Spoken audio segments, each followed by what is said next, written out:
Aloha everybody and welcome to part 8 of Mega Man ZX. So ladies and gentlemen, we have one more mission of the original 4 that we got to do. And so I'm going to go and get the last Biometal in the Secure the Biometal mission. This one takes us to Area H, and Area H is unique because it is an amusement park level. And I love the lighthearted nature of it, I like the music behind it, and I just like that the ZX series is willing to go more lighthearted than the Zero and X series were, you know? Not that like the X and Zero series were like mega serious Dark Knight stuff or anything, but you know, it's nice to have some elements you would see in like a classic kind of Mega Man game. Oh, and by the way, some people pointed this out in the first part. I was just too busy talking about the actual game. But where you fought the Snake Mechanaloid, the very first boss of the game, they had a Mega Man Zero cameo from one of the bosses in Mega Man Zero 2. He was a snake known as Oroleg High Buckle or High Horoleggy by the... You know, the Mega Man Zero names I never remembered. They always had the most overly complicated names that you were always going to forget, like, months after you played the game. I know Anubis Necromancis III, because that's a catchy name, by the way. Using Harpuya's air dashes takes you up here, and this is where we will found our second sub-tank.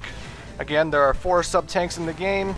Sub-tanks refill your health if you gather energy into them, so how about that? I think ZX is decent enough, at least in normal mode, that you don't really need a sub-tank as long as you're just paying attention. But using the yellow card key, we go up here. We couldn't go here before before I took on the Snake Mechanaloid.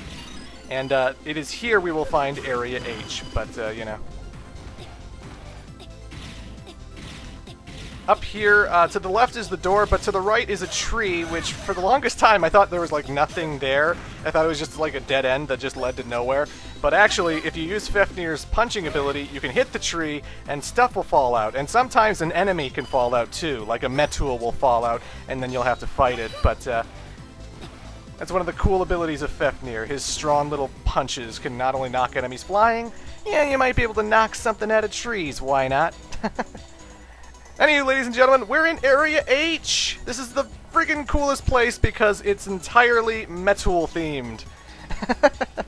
And I know some people who are new to the series may be asking, why do you call them Metsu? Or new to my videos, new to my YouTube channel rather. Why do you call them Metsuls? They're Metars. Or why do you call them Metsuls? They're Mets. Or why do you call them Metsuls? They're hard hats. Why do you call them Metsuls? They're Metenas, you know.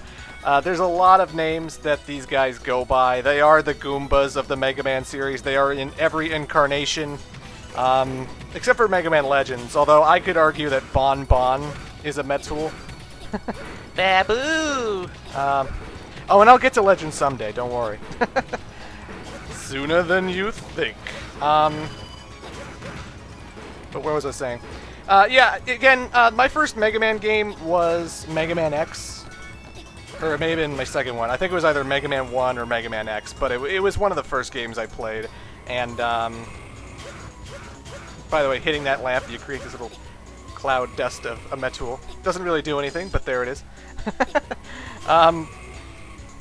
It was just at the end credits of Mega Man X, it was referred to as a Metsu, and I just sort of stuck with that, and that's what I always associated with these guys as being called. But you can call them Mets, you can call them Metars, you can call them hard hats, whatever. It don't matter to me, guys. But now, ladies and gentlemen, we have a big sub-boss. Oh god, a giant Metsu! Hey buddy, I've played Mega Man 4. I know how to handle you, okay? So again, when this giant Metsu is hiding into his helmets, you can't really damage him. He occasionally shoots all of these balloons, and the balloons will always have a different effect for a different enemy in it, depending on what color the balloon is. Occasionally he'll float, and you'll have to dash under him at the right time. But I would recommend just using your Z-Saber, constantly slashing when he stands there. And if you're slashing at his feet, generally the balloons he shoots out won't be a problem because they're always going for you. And again, I've played Mega Man 4. That was no problem. Bent, get a hold of yourself. What's wrong with you? I've been here before. 10 years ago. My mom brought me here. 10 years ago? That was when the Mavericks attacked. So... Yeah. I can't stop thinking about it since I got here. Maybe history will repeat itself, and I'll be helpless to do anything again. Vent, remember that you're not alone. Don't try to carry the weight of the world on your shoulders. You've got me and the other Guardians, and you've got Jiro watching over you too. We'll save this country together. Prairie, thank you. Recommencing mission. Well, we had to establish that character development. Oh, by the way, L1. L1. You might just see a sign when you're playing this level. You might just see a little background image, but no, that is a hint that that is where Area L is, and it's going to come up later. And I remember the longest time I was like, where the hell's Area L? And that's where it is. But now I'm getting huge Clown Man flashbacks with the Crane game and all the stuffed toys and whatnot. If you want to find a data disk, there is an area you can crawl into. First you use Fafnir to smash that Metsu helmet that was cracked, and then you crawl in here, and boom, there's a data disk, as well as some energy to refill any sub-tank or whatever. So, yeah. But, yeah, character development event. His mom was killed by Mavericks in a Maverick raid at this very amusement park 10 years ago.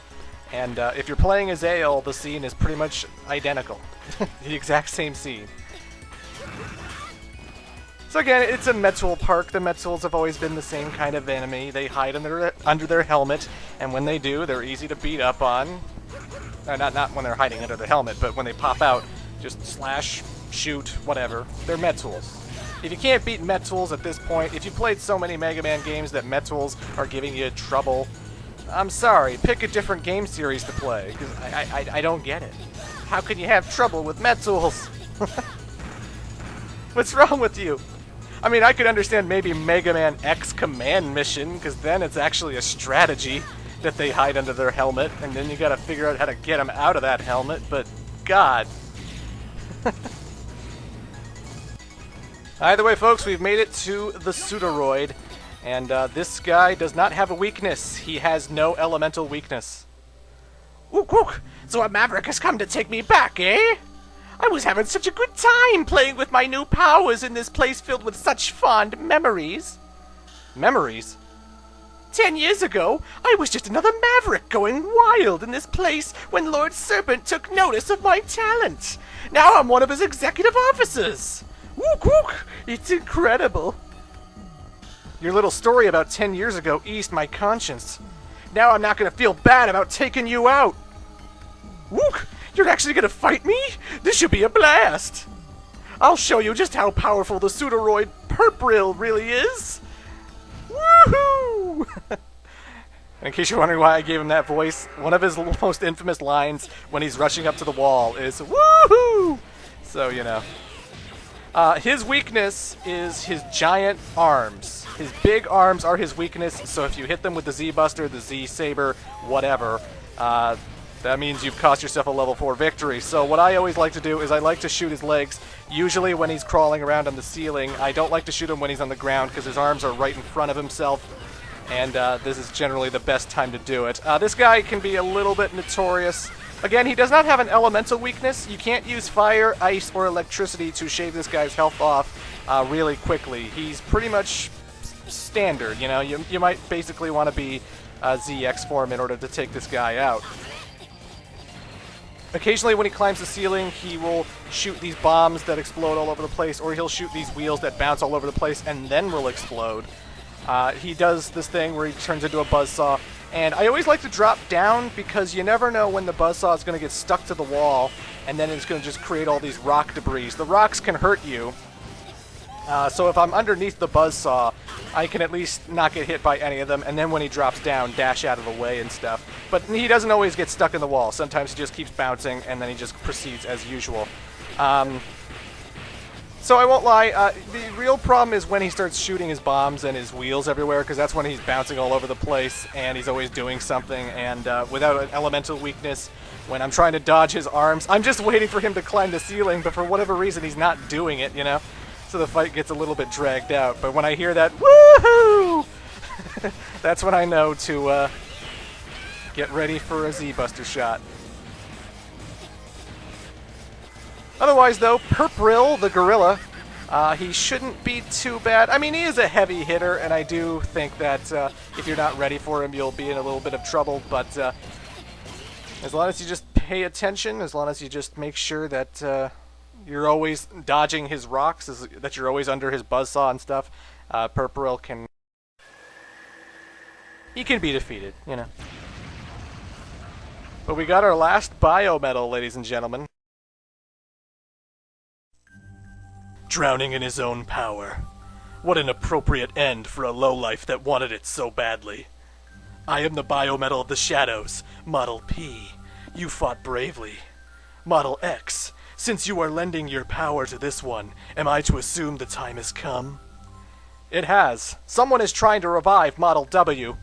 Will you help us stop him? It is our destiny across the ages to protect the world of man. Let us once again become humanity's blade for striking down evil. I apologize that I cannot hand over the password. Serpent split my data up into 2 parts. The other part is contained in a different pseudoroid. As long as that pseudoroid is operational, you will never reach Model W. So that means there's another enemy waiting out there somewhere with the... Yes, damn it, Vent. We've been through this. This is not the first time you've had this situation. But either way, ladies and gentlemen, we have unlocked the last biometal that isn't optional. This is Model P, aka Phantom, Hidden Phantom from the Zero series. He was actually the first Guardian to die way early back in Mega Man 01, but then he became a really badass optional boss in Mega Man 03. So he has all these crazy kunais that he sends at rapid pace. He can grab ledges, so he can actually hang off of like ropes or like poles that are hanging horizontal in the sky.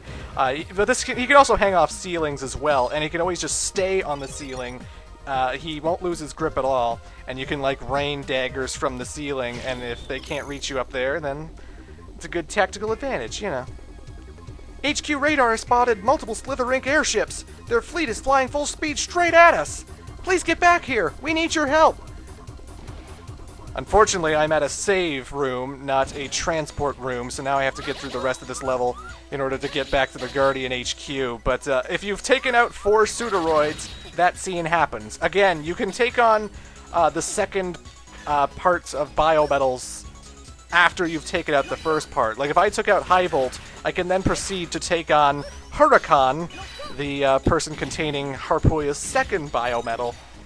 But as soon as you've taken out 4 pseudoroids, Guardian Base is going to be in trouble, so we got to warp back to Guardian Base for a little intermission level. Oh boy. But again, Hidden Phantom does not belong to an element. He doesn't have an element, he doesn't have fire, ice, lightning. He's just a rapid-fire kunai thrower. If you charge up the attack when you get weapon energy, you can throw a very powerful, like, shuriken that's kind of like, a little bit like the disc shield thing that Zero had in the Zero series. I'll show it off at some point. I got weapon energy now, but you know, I need to change it to Fafnir and everybody else right now. But I'll show off his shuriken thing later. Hidden Phantom I don't find too useful until you get to, like, he's useful for dark areas, because that's when he shines a light throughout the area, and he's also good for a map on the bottom screen, because he can actually detect hidden doorways that are hiding behind, like, foreground objects and whatnot. He has a good, nice map thing, so if you're ever in a dark area, he's basically your radar guy. You always want to go with Hidden Phantom. Also, when you activate Overdrive move with Phantom, he has the ability to dash past enemies. Like you can literally phase through enemies with the dash, and you won't get hit. So he gets a little bit of a ghostly, supernatural aspect to him, you know. So how about that? But Hidden Phantom, I'm sure a lot of people like playing as him. He's probably like my least favorite of the biometals, but that's just me. Anywho, we gotta see what's up with the Guardian Base in Part 9.